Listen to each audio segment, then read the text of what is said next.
तो आज के इस वीडियो में हम लोग सिर्फ स्टोरी ही पढ़ने वाले हैं। क्वेश्चन आंसर और एक्टिविटीज़ के लिए दूसरा वीडियो रहेगा हर एक लेसन का, और स्टोरी एक्सप्लेनेशन करते समय ही ये भी देखेंगे कि कौन कौन से क्वेश्चंस यहाँ से बन सकता है या उसको पूछे जा सकते हैं। ग्रैंड डॉटर और ग्रैंड मदर के बीच के जो इमोशनल रिलेशन है, जो एक इमोशनल लिंक है, उसको दिखाया जा रहा है। And the story titled as how I thought my grandmother to read. Okay, तो ये जो हमारी ऑथरेस है सुधा मूर्ति, ये एक बायोग्राफिकल स्टोरी है स्टूडेंट, ऑटोबायोग्राफिकल स्टोरी, जहाँ पे जो ऑथर है वो अपने एक्सपीरियंस को शेयर कर रही है अपने ग्रैंड मदर के साथ, जो उसका एक बहुत ही लविंग, एक बहुत ही अच्छा, एक बहुत ही सेंटिमेंट, एक बहुत ही इमोशनल रिलेशन जो दिखाया गया है। First and for students, first page पे ही आपसे कुछ क्वेश्चंस पूछे गए हैं। वैसे तो मैं आपको बोला हूँ कि एक्टिविटीज़ के लिए एक अलग से वीडियो आएगा और क्वेश्चन आंसर के लिए अलग से वीडियो आएगा, और उसी को हम लोग स्ट्रिक्टली फॉलो करेंगे। बट यहाँ पे इसको आप कर सकते हो क्योंकि ये कहानी शुरू होने से पहले फर्स्ट पेज पे ही है कि why is it important to learn how to read and write. Okay, तो रीडिंग और राइटिंग का इंपॉर्टेंस आपको बताने के लिए बोला जा रहा है। तो रीडिंग और राइटिंग का आप क्या ही एक्सपीरियंस बताओगे, आप लिख सकते हो, ये देखो, टू गेन नॉलेज, ये उसका हो गया। सेकेंड हो गया टू कम्युनिकेट विथ अदर्स, ये उसका सेकेंड रीजन हो गया। दूसरे लोगों के साथ कम्युनिकेट करने के लिए हम लोग रीडिंग एंड राइटिंग करते हैं, पढ़ते और लिखते हैं, ठीक है। उसके बाद टू बिकम इंडिपेंडेंट, ये आपको इंडिपेंडेंट करता है, जो इस कहानी से लिंक है। अभी जो हम लोग स्टोरी पढ़ने वाले हैं उस कहानी से रिलेटेड है ये, कि कैसे एजुकेशन हमें इनेबल करता है, कैसे एजुकेशन हमें इंडिपेंडेंट करता है। तो ये एक बहुत ही इंपॉर्टेंट थीम है इस लेसन का। And to get a good job और to get a good opportunity, ये आज प्रेजेंट टाइम में बहुत ही रिलेवेंट हो गया है कि कोई भी अच्छा जॉब पाने के लिए आपको पढ़ा लिखा होना ज़रूरी है। अब यहाँ पे जो पढ़ा लिखा है ये सिर्फ इस बात के लिए डिनोट नहीं कर रहा है कि आपको बस एक पढ़ने आ गया, जो शब्द लिखा हुआ है, या हल्का बहुत कुछ लिखने आ गया। ये प्रॉपरली आपके एजुकेटेड और लिटरेट होने को डिनोट कर रहा है। It is completely denoted that कि you are now educated. Okay, that's what it's denoting. So students, let's start. एक और एक्टिविटी आपका नीचे यहाँ पे दे दिया है जिसको आप क्लासरूम में डिस्कस कर सकते हो, और इसका अपने मन से सभी स्टूडेंट्स अपना शेयर करेंगे अपना एक्सपीरियंस कि आपके ग्रैंड पेरेंट्स के साथ आप कैसे टाइम स्पेंड करते हो थे, या वो कैसे स्पेंड करते हैं अपना टाइम, उनके साथ बिताए गए अपने कुछ फेवरेट एक्सपीरियंस को शेयर करना है। प्रेजेंट टाइम में होता ये है कि अभी के टाइम में लोग अपने जड़ों से टूट गए हैं। अभी के जो स्टूडेंट्स हैं ये अपने ग्रैंड पेरेंट्स के साथ रहते नहीं हैं। बहुत ही कम बच्चे हैं जो ग्रैंड पेरेंट्स के साथ समय बिता पाते हैं, या उनके साथ खेल पाते हैं, उनसे शिक्षा ग्रहण कर पाते हैं, उनकी ज़माने की कहानियाँ सुन पाते हैं। जबकि ये फैमिली फैब्रिक में एक बहुत ही इंपॉर्टेंट रोल प्ले करता था कि ग्रैंड पेरेंट्स के साथ जो हम समय बिताते हैं वो हमारे लिए बहुत ही महत्वपूर्ण होता है। हमें बहुत कुछ सीखने के लिए मिलता है, और बचपन में जो आप संस्कार सीखते हो, उनसे जो भी अच्छे गुण, अच्छे क्वालिटीज़ आप सीखते हो, वो आपको पूरे जीवन काम में आता है। और जिस फैमिली में ग्रैंड पेरेंट्स होते हैं और उनकी अच्छे से देखभाल होती है, वो फैमिली काफ़ी खुशहाल रहता है, और आगे के जनरेशन में भी बड़े बुजुर्गों की, बूढ़े लोगों की सेवा भाव की जाती है उस फैमिली में। तो आजकल का जो लाइफ स्टाइल है, जहाँ पे अपार्टमेंट में लोग रह रहे हैं, बच्चे किसी और जगह पर रह रहे हैं, बच्चे शादी के बाद शिफ्ट हो गए, तो ये सब एक अलग तरीके का सिचुएशन चलता है। और तो यहाँ पे देखो, जो ये क्वेश्चन आपको पूछा जा रहा है कि which language do your grand parents और एल्डरली रिलेटिव्स स्पीक, तो इसका आंसर आप दे दोगे स्टूडेंट रीजनल लैंग्वेजेस। हर जगह का जो रीजनल लैंग्वेजेस होता है, जिसको हम रीजनल लैंग्वेजेस बोलते हैं, और हमारे यहाँ रीजनल लैंग्वेजेस की वैल्यू बहुत ही कम कर दी गई है, जो ये बहुत ही गलत। Each and every language has equal significance and importance. Okay, English को जो हमारे देश में बढ़ा चढ़ा के प्रस्तुत किया जाता है और हमारी भाषाओं को तुच्छ समझा जाता है, ये बस हमारी तुच्छ मेंटालिटी, इन्फीरियर मेंटालिटी को दिखाता है और कुछ नहीं। तो ये सभी आंसर्स आप अपने मन से शेयर करोगे इस तीनों क्वेश्चंस का। नाउ स्टूडेंट, नेक्स्ट पेज में जो एक्टिविटी दिया गया है, इस एक्टिविटी को भी मैं आपको करा देता हूँ। बहुत ही सिंपल एक्टिविटी है ये। अब इस एक्टिविटी में क्या है ना कि यहाँ पे ये जो हाईलाइटेड वर्ड्स आपको दिए गए हैं इस पैसेज में, इन सब हाईलाइटेड वर्ड्स का मीनिंग ऊपर दिया गया है, तो वहाँ से इसको मैच करना है। तो बहुत ही सिंपल वर्ड्स है। ये पहला वर्ड है, तो अब स्टूडेंट आपका प्रोटोगनिस्ट। तो प्रोटोगनिस्ट का मीनिंग आप ऑलरेडी समझते हो कि ये मेन कैरेक्टर होता है किसी भी प्ले का, किसी भी नॉवल का। डिबेट में डिस्कस करना होता है। हालांकि डिस्कशन और डिबेट में डिफरेंस होता है थोड़ा सा, कि डिबेट में एक विनर और एक लूजर होता है, और डिस्कशन में हम एक कंक्लूजन पे पहुंचते हैं। ये बहुत इंपॉर्टेंट है स्टूडेंट्स आपके लिए डिफरेंस जानना, कि जो आपका डिबेट है या डिस्कशन का जो पर्पस होता है एक कंक्लूजन पे पहुंचना, लेकिन डिबेट का पर्पस ऐसा नहीं होता है। Debate means to say that कि ये हम लोग डिबेट करते हैं सामने वाले को अपने ओपिनियन को सही साबित करने के लिए, और सामने वाले के ओपिनियन को गलत साबित करने के लिए, लेकिन हम यहाँ पे किसी एक कंक्लूजन पे पहुँचने के लिए डिस्कशन करते हैं। तो इस दोनों के बीच के डिफरेंस को समझना जरूरी है, खासतौर से कॉम्पिटिटिव एग्जाम्स के लिए। अभी जो आपका नेक्स्ट वर्ड है स्टूडेंट, वो है एपिसोड। तो ये आप ऑलरेडी समझते हो, पार्ट ऑफ अ स्टोरी, इससे आप मैच कर दोगे। फिर आपका फोर्थ वर्ड है कम्युनिटी। तो कम्युनिटी कौन होता है? People living in one particular area. Okay, फिर आपका आ गया कॉन्सेंट्रेशन। तो कॉन्सेंट्रेशन मीन्स फोकस, ठीक है। और ईगरली मीन्स एक्साइटेडली, ये बहुत इजी है। एंड कन्विंसिंग मीन्स बिलीवेबल, जो कहानी बहुत ही बिलीवेबल है उसको कन्विंसिंग बोलते हैं। और ये कहानी जो आप पढ़ने वाले हो ये भी काफ़ी कन्विंसिंग है, काफ़ी बिलीवेबल है, बहुत ही रियलिस्टिक है, इसीलिए इसको ऑटोबायोग्राफिकल स्टोरीज भी बोला गया है। और गाइडेड मीन्स होता है directed. So now let's start the story students. In the first paragraph of the story, the The writer Sudha Murthy says that when I was a girl of about 12, I used to stay in a village in North Karnataka with my grandparents. Okay, तो जो कहानी की author है वो आपको simply ये बोल रही है कि जब वो एक छोटी सी बच्ची थी, जब वो आपका 12 ईयर्स की थी, ठीक है, अबाउट 12 ईयर्स, तब वो अपने ग्रैंड पेरेंट्स के साथ कहाँ पे रहती थी, ग्रैंड पेरेंट्स के साथ जो है वो नॉर्दर्न कर्नाटका में, ओके, कर्नाटका के नॉर्दर्न साइड में वो एक विलेज में रहा करती थी और ज़्यादातर लोग उस टाइम पे विलेज में ही रहते थे, तो कोई बड़ी बात है नहीं। अब देखो आगे जो एक्सप्लेन कर रही है बहुत ही इंपॉर्टेंट है जानना। Those days the transport system was not very good. देखो ट्रांसपोर्टेशन सिस्टम की जो बात यहाँ पे हो रही है तो ये आपका कॉज है, ठीक है। Those days the transportation system was not very good. तब ये कॉज है, तो इसका इफेक्ट क्या पड़ा? इसका इफेक्ट ये पड़ा कि they use to get the morning papers only in the afternoon, ठीक है, and the weekly magazine use to come 1 day late. अब देखो इसका परिणाम क्या हुआ, देखो ये जो आपका ट्रांसपोर्ट सिस्टम उन दिनों में अच्छा नहीं था, तो इसका क्या नुकसान हुआ उन लोगों का, इसका इफेक्ट क्या पड़ा? इसका इफेक्ट ये पड़ा कि उन लोगों के यहाँ यानी उन लोगों के विलेज में जो मॉर्निंग न्यूज़पेपर होता था ये आपको दोपहर के टाइम में आता था, ठीक है, मॉर्निंग का न्यूज़पेपर दोपहर में आ रहा है, और जो वीकली मैगजीन है इसको आने में 1 दिन का लेट हो जाता था, 1 दिन की देरी हो जाती थी इसको आने में, ठीक है। जैसे सपोज दैट अगर वो वीकली मैगजीन पर सैटरडे का है तो इन लोगों को पर संडे को मिलता था, तो आप इवेंचुअली देखोगे तो इनको भी 1 वीक पे ही मिल रहा है, लेकिन आप कंपेयर करोगे जहाँ पे टाइमली जा रहा है उन सब लोगों से तो इनको 1 वीक लेट थी। बट ये सिर्फ इस बात को सिग्निफिकेंस दिखाने के लिए है कि कैसे ट्रांसपोर्टेशन सिस्टम की वजह से लाइफ में थोड़ा बहुत चेंजेस आ सकता है कि हमें मॉर्निंग का न्यूज़पेपर दोपहर में पढ़ने के लिए मिल सकता है। तो अब यहाँ पे ये कॉज है और ये इफेक्ट है, इससे रिलेटेड एक क्वेश्चन आता है एग्जाम में, ठीक है। All of us would wait eagerly for the bus. अब यहाँ पे ऑल ऑफ अस कौन है? फैमिली मेम्बर्स हो सकते हैं या फिर मान के चलो कि पूरे विलेजेस को डिनोट किया जा रहा है कि जो भी पेपर पढ़ते थे, जिनके घर पे पेपर आता था या मैगजीन्स आते थे उस टाइम पे। सुधा मूर्ति ने जैसे पहले मेंशन किया हुआ है अपने बायोग्राफी में कि टीवी वगैरह तो होता नहीं था, तो इंटरटेनमेंट का सोर्स यही एक होता था आपका कि इंटरटेनमेंट के लिए आप मैगजीन पढ़ते थे उस टाइम पे। तो रिलेट कर पाएंगे जो लोग 90s और 80s के डिकेड में बच्चे रहे होंगे या यंग भी रहे होंगे, वो इस चीज़ से काफ़ी अच्छे से रिलेट कर पा रहे होंगे। कैसे लोग सैलून में भी जाते थे मैगजीन्स पढ़ने के लिए, न्यूज़पेपर्स पढ़ने के लिए, कभी कभी दूर जाना होता था, तो बहुत सारे फैक्टर्स हैं, ठीक है। अब यहाँ पे स्टूडेंट्स आपको आगे ऑथर क्या बोल रही है कि ये जो वीकली मैगजीन है ये तो 1 दिन लेट आता था, और all of us would wait eagerly for the bus which use to come with the papers, weekly magazines and the post. Okay, तो ये जो बस है जिसमें ये आपका उन लोगों के लिए पेपर्स आते थे, वीकली मैगजीन्स लाता था और ये पोस्ट भी लाता था ये बस, ठीक है। तो ये उन लोगों के यहाँ उनके गांव में आपका जो न्यूज़पेपर है या फिर जो मैगजीन है ये सब एक बस से आता था, ठीक है।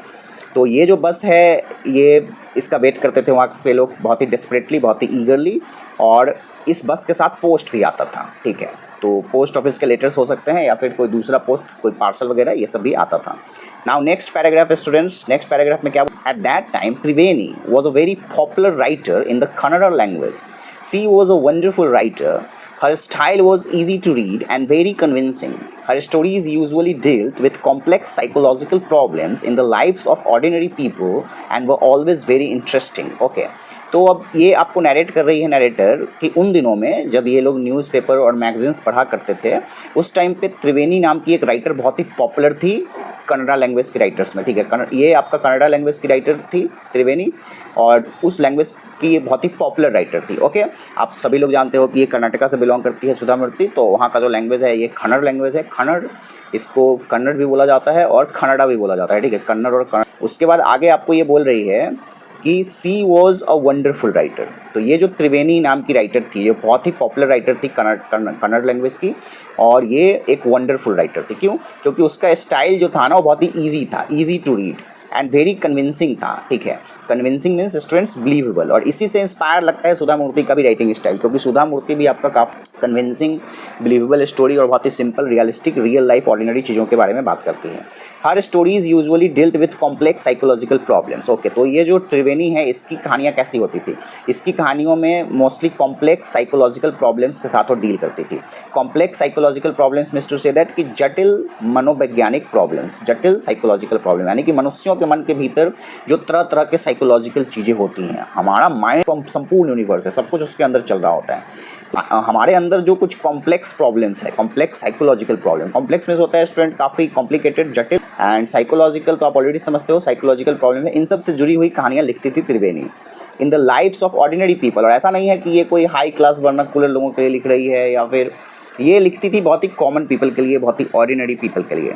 ठीक है। और इसीलिए इसके जो कैरेक्टर्स हैं, इसकी जो कहानियाँ हैं, ये बहुत इंटरेस्टिंग होते थे हमेशा, क्योंकि जो आम आदमी है, जो आम जनता है, वो रिलेट कर पाती थी उन सभी कहानियों से। तो ये बहुत इंपॉर्टेंट है, क्योंकि ज़्यादातर राइटर्स लोग हमेशा ही हाई फाई क्लास के पॉश एरियाज़ के लाइफ स्टाइल्स को दिखाते हैं, बट यहाँ पे जो त्रिवेणी थी ये आम आदमी के जीवन को दिखाती थी।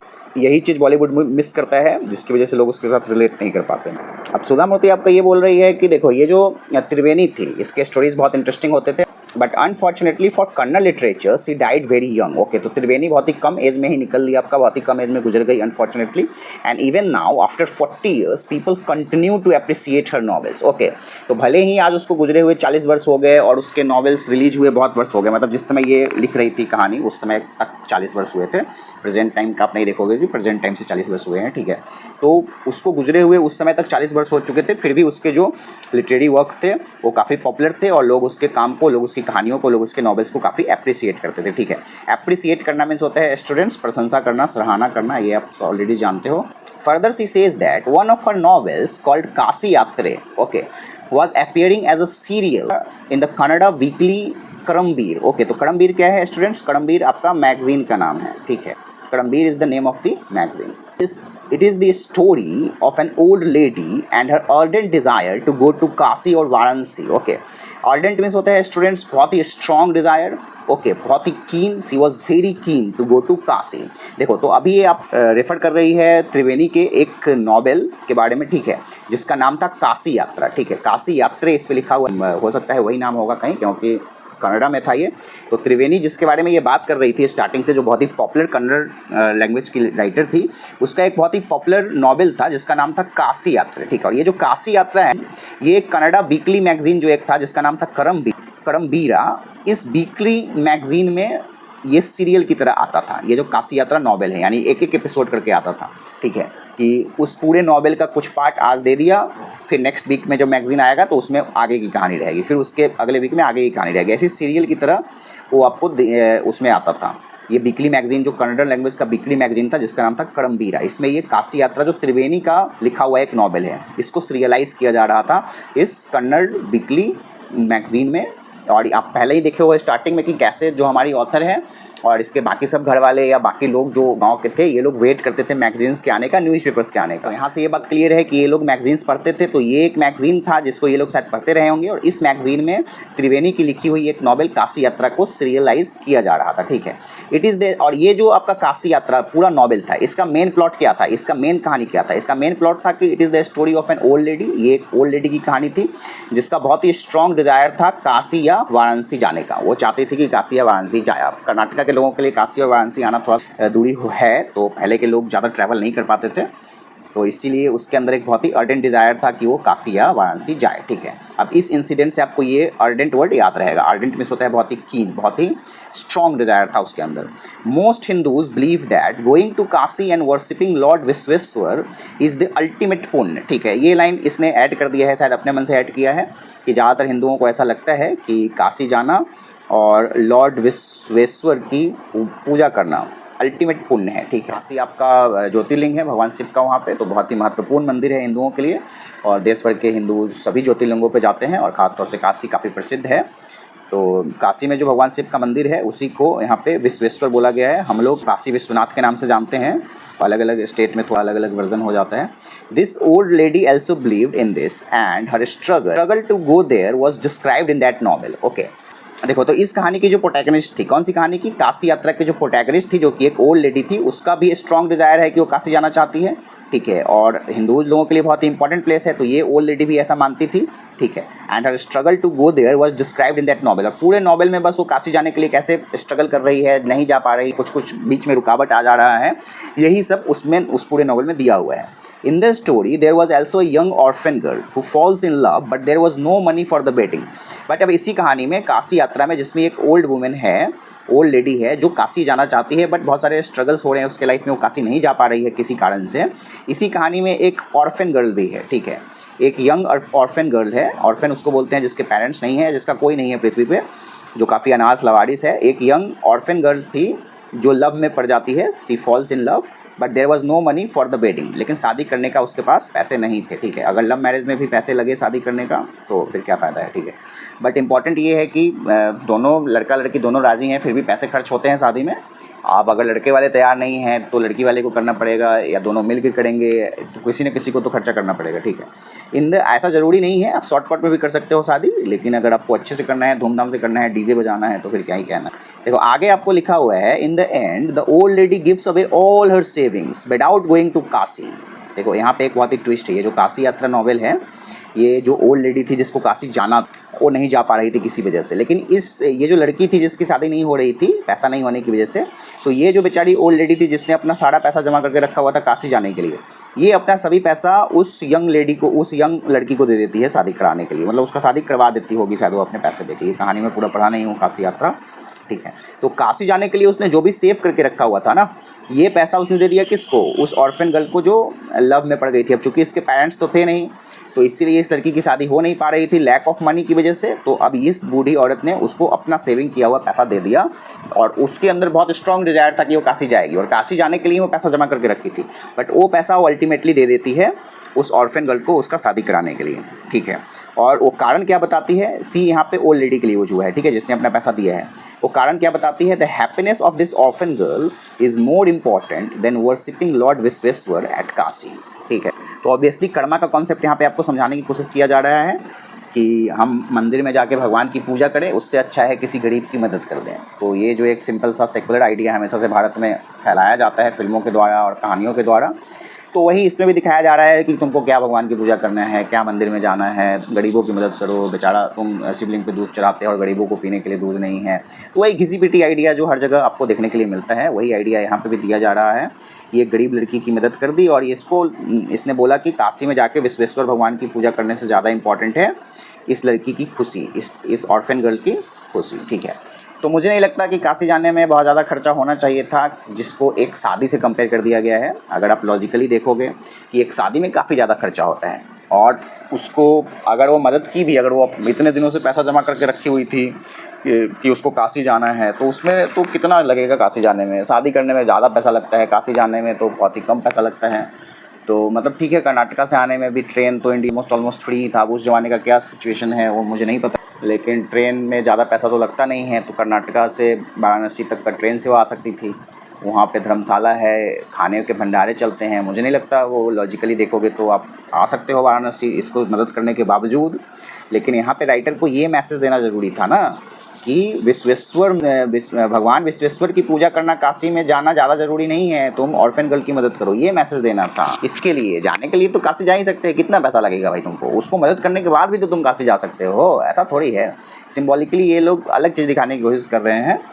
तो और जबकि हमें मदद भी करना चाहिए, और किसी की मदद करने से हमारा कोई काम रुकता नहीं है, ठीक है। तो उस लड़की की मदद की, उसने अच्छा काम किया, लेकिन इसका ये मतलब नहीं है कि ये लड़की की मदद करना विश्वेश्वर भगवान की पूजा करने से ज़्यादा महत्वपूर्ण हो गया, ठीक है। पूजा करने का अपना एक अलग महत्व होता है। आप मंदिर में जाते हो, आप बैठते हो, मंदिर जो होता है वो स्पिरिचुअल उत्थान का केंद्र होता है। It's the centre of spirituality, okay. वो स्पिरिचुअल प्लेस है जहाँ पे आप अपने आप से कनेक्ट करते हो। वो जो सॉफ्टवेयर है जिससे आप चल रहे हो, जिससे आप जीवित हो, उस सॉफ्टवेयर का आभास स्वयं में कराने का वो जरिया है, ठीक है। वो 3 मार्ग होते हैं जिस पे चल के हम जीवन के परम लक्ष्य मोक्ष तक पहुंच सकते हैं: कर्म योग, ज्ञान योग और भक्ति योग। और भक्ति योग का बहुत बड़ा माध्यम है मंदिर और मूर्ति पूजा, क्योंकि किसी एक चीज़ में ध्यान केंद्रित करके हम अपने समस्त सोचों को जब आप खुद से दूर कर देंगे, जब हम स्वयं अपने आप को भी भूल जाएंगे, उस अवस्था को मोक्ष प्राप्त होना बोला जाता है। और उसमें ये मूर्ति पूजा और मंदिर में जाना हमारी मदद करता है, ठीक है। अब भले ही अब कुछ लोग इस पे अलग अलग तरीके के ऑब्जेक्शंस करेंगे कि वो काशी विश्वनाथ जैसे मंदिर में जाके, जहाँ इतना भीड़ रहता है, वहाँ पे आप अंदर मंदिर के गर्भगृह के अंदर जाके बैठ भी नहीं सकते, वहाँ पे क्या स्पिरिचुअल फील लोगे आप। तो ये एक अलग कॉन्सेप्ट है कि समय के साथ जब जनसंख्या बढ़ी तो ऑर्डर में रखने के लिए चीज़ों को, लोगों को अंदर ज़्यादा नहीं बैठने दिया जाता है। तो एक अलग टॉपिक ऑफ मैटर है, वो उसका एक अलग सॉल्यूशन है। लेकिन काशी जाना से ज़्यादा ज़रूरी था इस लड़की की खुशी। बिल्कुल, उस लड़की की खुशी भी इम्पॉर्टेंट है, लेकिन उस लड़की की मदद करने के लिए आपको काशी विश्वनाथ जाने के लिए पैसे नहीं बचे, ये थोड़े से लॉजिकल बात नहीं लगती है मुझे। आपको स्टूडेंट क्या लगता है पूरे टॉपिक को लेके, जो मैंने जो बातें बताई हैं, आप प्लीज़ हमारे साथ शेयर करो कमेंट बॉक्स में। आगे देखते हैं, ठीक है। माई ग्रैंड मदर, देखो, तो ये जो हमारी ऑथर है सुधा मूर्ति, उसकी एक ग्रैंड मदर भी है जिसका नाम है क्रिस्टका, ठीक है। और ये तो आप ऑलरेडी जानते ही हो, ग्रैंड मदर के बारे में ही कहानी है। Never went to school so she could not read, okay. Every Wednesday the magazine would come and I would read the next episode of this story to her. तो ये जो काशी यात्रा की कहानी है, ये जो ऑथर है सुधा मूर्ति, ये अपने ग्रैंड मदर को सुनाया करती थी। उसकी जो ग्रैंड मदर है ये क्या है, क्रिस टका है। उसी मैगजीन से पढ़ के हर वीक में, जिस मैगजीन में वो सीरियलाइज होके आता था, मैगजीन का नाम है करम्बीरा, ठीक है। Further the writer says to you that I would during that time she would forget all her work and listen with greatest concentration, ठीक है। तो जिस समय ये उसको पढ़ के कहानी सुनाया करती थी ना, और हमारी नैरेटर, उस टाइम पे जो उसकी ग्रैंड मदर है वो अपने सभी कामों को भूल कर पूरे कॉन्सेंट्रेशन के साथ उस कहानी को सुना करती थी, काशी यात्रा वाली कहानी को, वही ओल्ड लेडी वाली कहानी जिसने अपने पैसा दे दिया था उस लड़की की शादी के लिए, ठीक है। Later she could repeat the entire text by heart, और वो जो भी पढ़ती थी ना, इसकी जो ग्रैंड मदर थी सुधा मूर्ति की, ये हर चीज़ को बाद में रिपीट भी करती थी, यानी पूरा कहानी उसको एक ही बार में सुन के याद हो जाता था। My grandmother too never went to Kashi and she identified her self with the novel's protagonist, okay. तो त्रिवेणी की जो खासियत थी, त्रिवेणी जो राइटर का नाम है, त्रिवेणी की जो खासियत थी कि आम जनता उसके राइटिंग से रिलेट कर पाती थी। ये जो नैरेटर की ग्रैंड मदर है, ये भी आइडेंटिफाई कर पा रही थी उस प्रोटैगनिस्ट के साथ, उस कहानी काशी यात्रा कहानी की जो प्रोटैगनिस्ट है ओल्ड लेडी, उसके साथ वो अपने आप को आइडेंटिफाई कर पा रही थी, क्योंकि ये नैरेटर की दादी भी कभी काशी नहीं गई थी। So more than anybody else she was the one interested in knowing what happened next in the story and used to insist that I read the serial out to her. Okay, insist में होता है जिद करना students. तो बाकी किसी भी लोग से ऑब्वियसली इसकी दादी को, नैरेटर की दादी को सबसे ज़्यादा इंटरेस्ट था उस कहानी के बारे में जानने के लिए कि आगे क्या होता है, क्योंकि एक वीक में पूरा कहानी नहीं आता था। आज के मैगजीन में जहाँ तक है, उसके आगे की कहानी अगले मैगजीन में आएगी, फिर अगले एपिसोड की कहानी नेक्स्ट वीक में जो मैगजीन आएगा, वो वीकली मैगजीन था, ठीक है। तो after hearing what happened next in Kashi Yatra, she would join her friends at the temple courtyard, where we children would also gather to play hide and seek. Okay, तो काशी यात्रा में क्या हुआ ये जानने के बाद जो नैरेटर की दादी थी, ये हमेशा ही आपको अपने फ्रेंड्स लोगों के साथ टेंपल में बैठती थी, टेंपल के कोर्टयार्ड में, टेंपल के आंगन में, टेंपल के कैंपस में, और अपने दूसरे बुढ़े लोग जो रहे होंगे उनके साथ डिस्कस करती थी उसके कहानियों उसके बारे में। और बच्चे लोग भी उस मंदिर में जाते थे और हाइड एंड सीक खेलते थे मंदिर के कोर्टयार्ड में, आसपास वाले एरिया में। यानी नैरेटर उस टाइम तो बच्ची थी ना, वो अपने आप को लेके बोल रही। देखो ये सीन भी आपको दिखाया गया है मंदिर के कोर्टयार्ड में बैठ के कैसे नैरेटर की जो दादी है और बाकी सब औरतों को काशी यात्रा की कहानी सुना रही है और सबको ज्ञान दे रही है कि तुम लोग भी गरीबों की मदद करो, तुम लोग भी क्यों काशी जाओगे। उस कहानी का जो मैसेज था काशी यात्रा का, ठीक।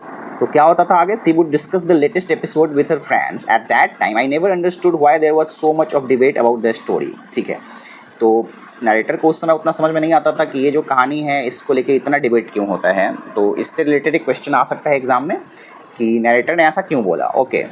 तो आगे आपको बोल रही है, once I went for a wedding with my cousins to the neighbouring village, okay. In those days a wedding was a great event. We children enjoyed ourselves thoroughly. Is the correct pronunciation of this word student is thoroughly. Okay, यानी पूरा enjoy किए लोग बच्चे लोग। We would eat and play endlessly, savoring the freedom because all the elders were busy. Okay, I went for a couple of days but ended up staying there for a week. देखो तो यहाँ पे pause दे दिया। I went for a couple of days but ended up staying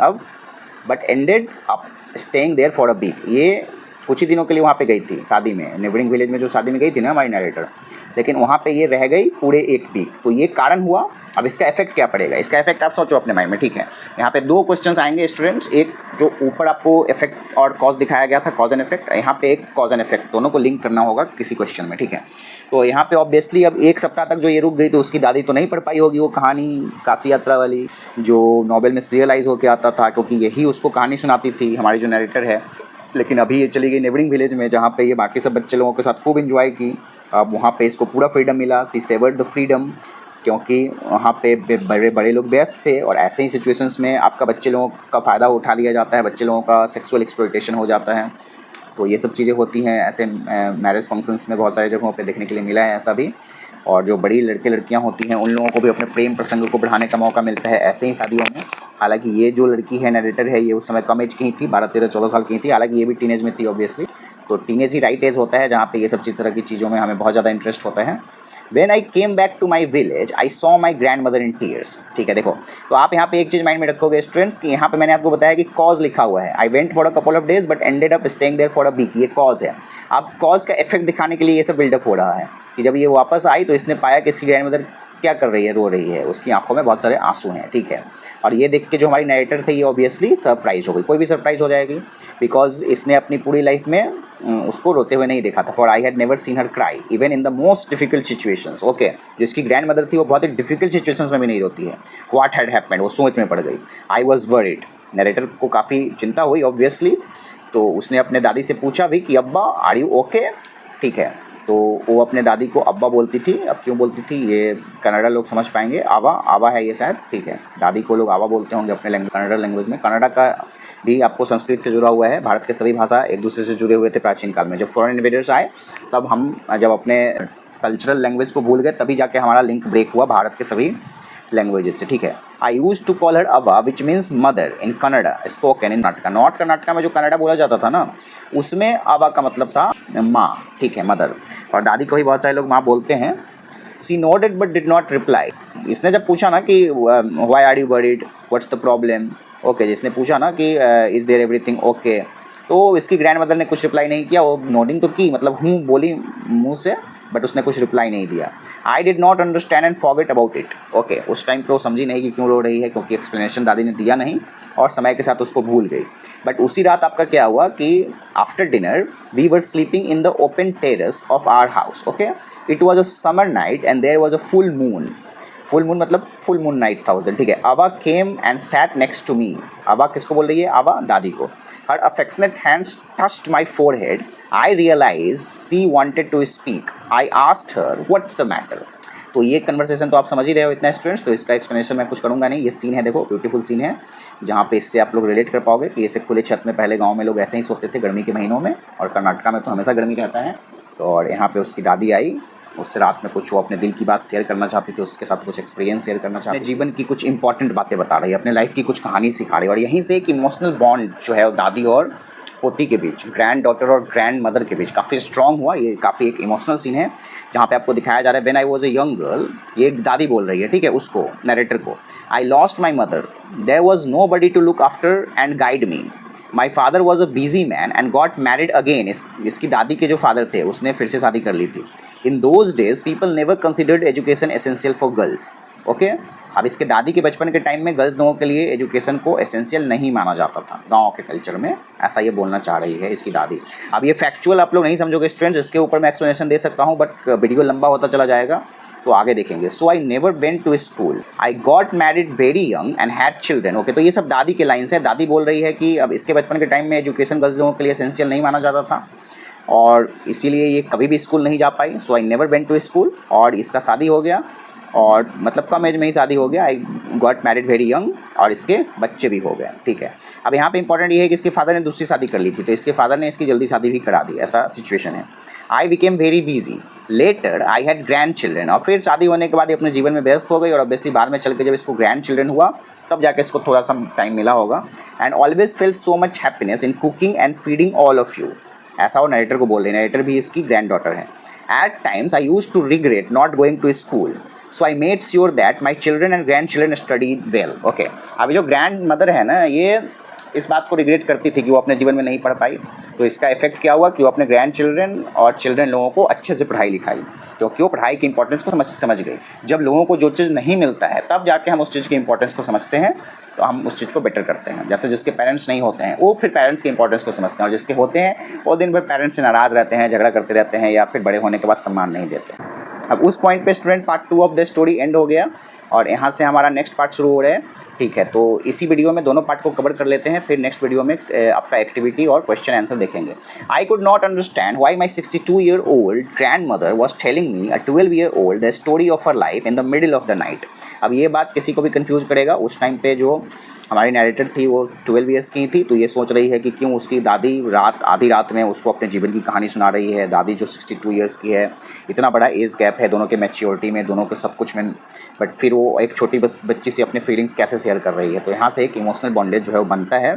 but I knew I loved her immensely. Okay, तो narrator भी उससे काफ़ी लगाव और अटैचमेंट तो शुरू से ही फील कर रही है, उसको वो ऐसे बोल के एक्सप्रेस कर रही है अपने फीलिंग्स को कि आई लव्ड हर इमेंसली, ठीक है। And there had to be some reason why she was talking to me.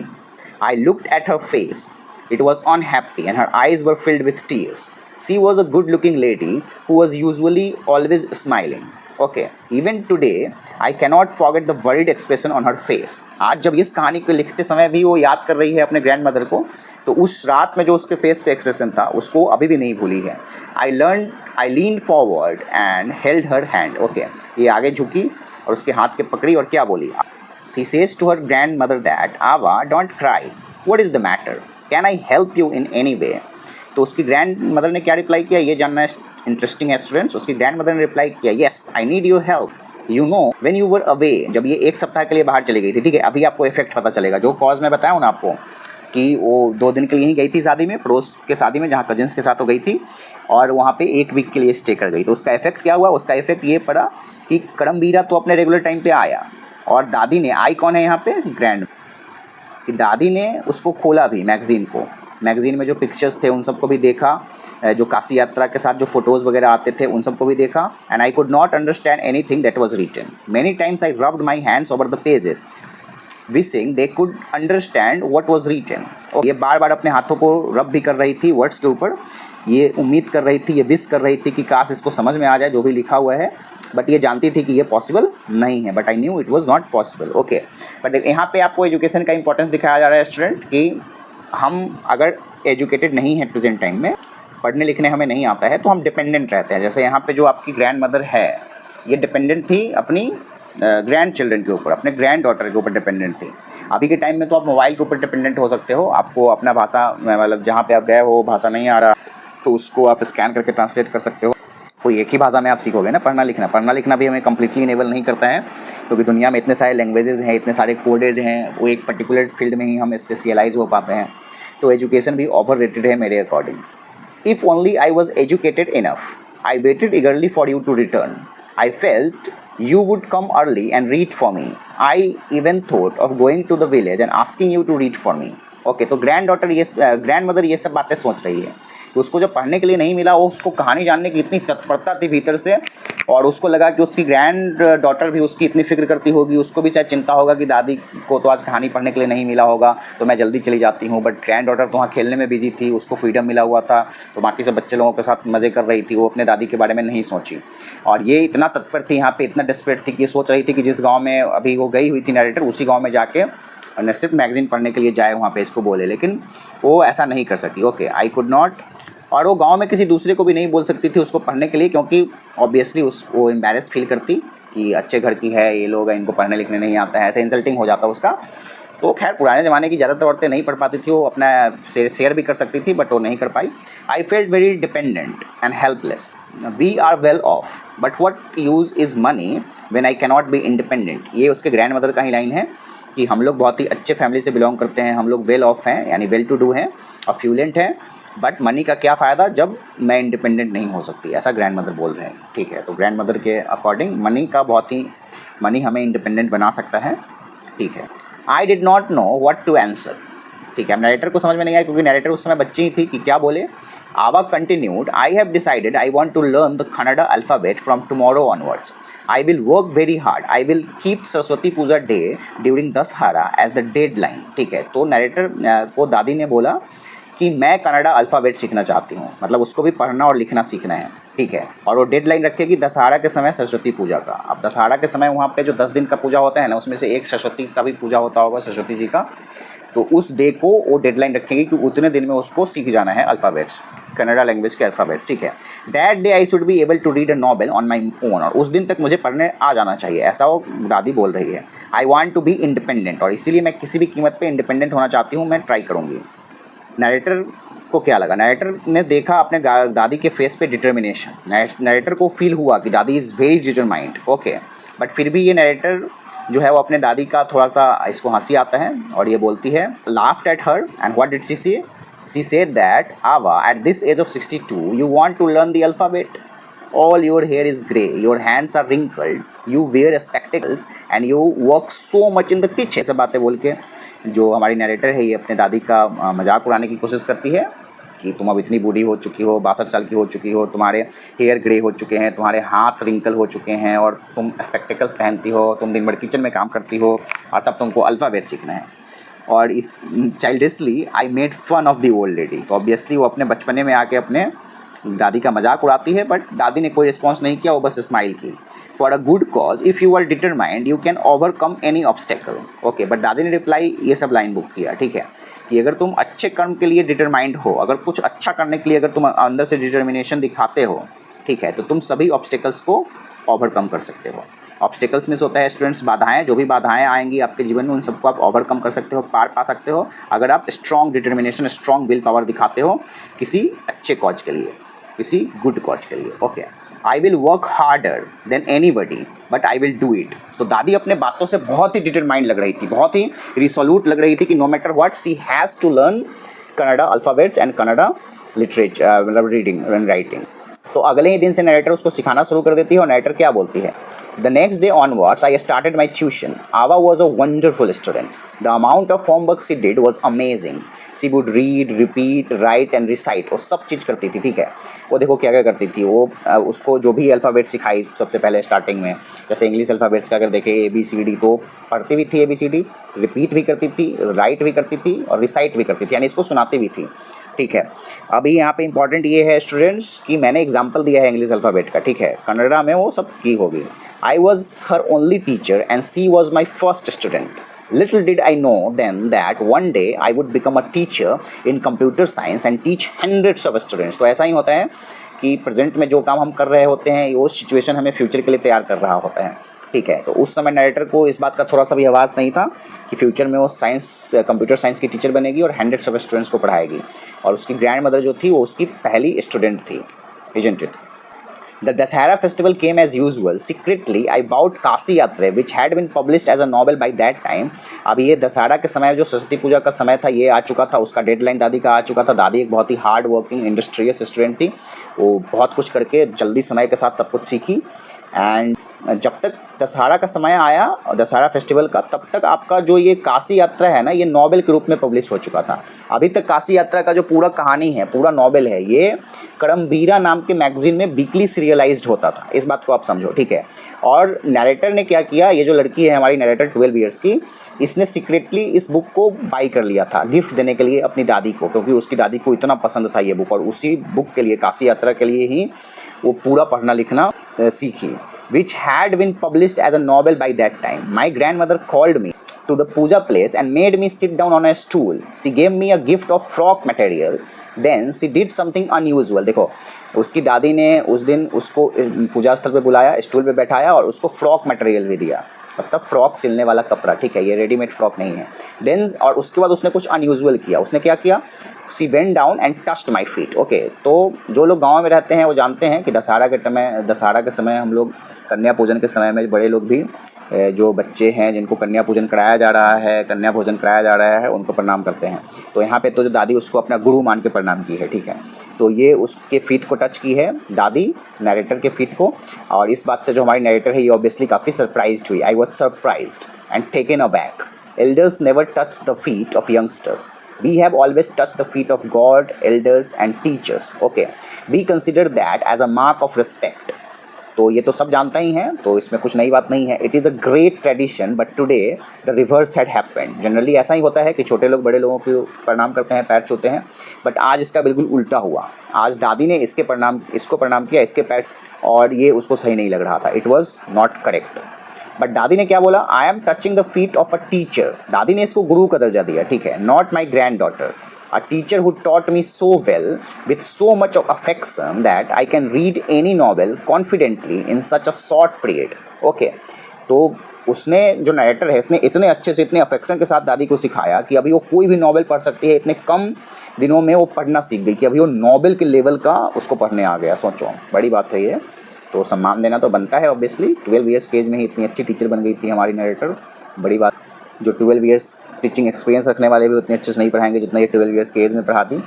Now I M, but यहाँ पे स्टूडेंट पे डिपेंड करता है। ये स्टूडेंट काफ़ी डिटरमाइंड थी, वो किसी भी कीमत पर पढ़ना लिखना चाहती थी, वो बहुत मेहनत भी करती थी, ये सब भी बातें हैं यहाँ पे। Good student can learn more from a bad teacher than bad student from a good teacher. So it's all about students. So students, आगे आपका क्या होता है, नाउ, अब उसके राइटर दादी बोलती है, now I am independent, it is my duty to respect a teacher. Is it not written in our scripture that a teacher should be respected irrespective of gender and age? तो दादी ये सब बात बोलती है कि ये तो हमारे स्क्रिप्चर्स में भी लिखा हुआ है, यानी हमारे ग्रंथों में भी लिखा हुआ है कि टीचर का सम्मान हमेशा होना चाहिए, वो किसी भी जेंडर का हो और किसी भी एज का हो, उससे मतलब नहीं है। गुरु तो सर्वोपरि है ही सनातन संस्कृति में। टीचर और गुरु में अंतर होता है स्टूडेंट्स, इस बात को भी समझना जरूरी है, ठीक है। गुरु आपको सच्चा ज्ञान देता है, परम ज्ञान देता है, आत्मज्ञान कराता है, और टीचर जो आपको गाइड करता है, दोनों में बहुत डिफरेंस है। टीचर एक वेस्टर्न कॉन्सेप्ट है और गुरु हमारा सनातन कॉन्सेप्ट है। I did return her namaskar to her by touching her feet and gave my gift to my first student. और इसने जो गिफ्ट लाया था काशी यात्री, वो भी देती है ये अपने ग्रैंड मदर को। She opened it and read immediately the title Kashi Yatre by Triveni and publisher's name. I knew then that my student had passed with flying colours. तो उसका मेन उद्देश्य यही था कि उसको पढ़ने आ जाए, तो उसने तो सबसे पहले टाइटल और राइटर का नाम ही बहुत ही अच्छे से पढ़ा और पब्लिशर का नाम भी, और इसी से जो हमारी नरेटर है ये काफ़ी खुश हो गई। उसको पता चला कि ये बहुत ही हाई मार्क्स से पास हुई है, फ्लाइंग कलर से। उसकी जो स्टूडेंट है ये सक्सेसफुल हो गई, पढ़ने आ गया उसको, यानी दादी को पढ़ने आ गया, ठीक है। तो स्टूडेंट्स बहुत ही सिंपल सा स्टोरी है, इसका एक्सप्लेनेशन हम लोगों ने आज के इस पूरे वीडियो में देख लिया है। और जितने भी एक्टिविटीज़ हैं यहाँ नीचे और भी पेजेस में, उन सभी एक्टिविटीज़ का और इंपॉर्टेंट क्वेश्चंस जो एग्जाम में पूछे जा सकते हैं, लाइकली क्वेश्चंस या जो भी क्वेश्चंस दिया हुआ है बुक में, उन सभी क्वेश्चंस का आंसर लिखते हुए और एक्टिविटीज़ कराते हुए एक दूसरा वीडियो बनाऊंगा मैं। तो आप उस वीडियो को भी देखोगे, इसी के लिए चैनल भी सब्सक्राइब कर लीजिए आप, और शेयर कर दो वीडियो को सभी लोगों के साथ। तो मिलते हैं नेक्स्ट वीडियो में। Thanks all of you for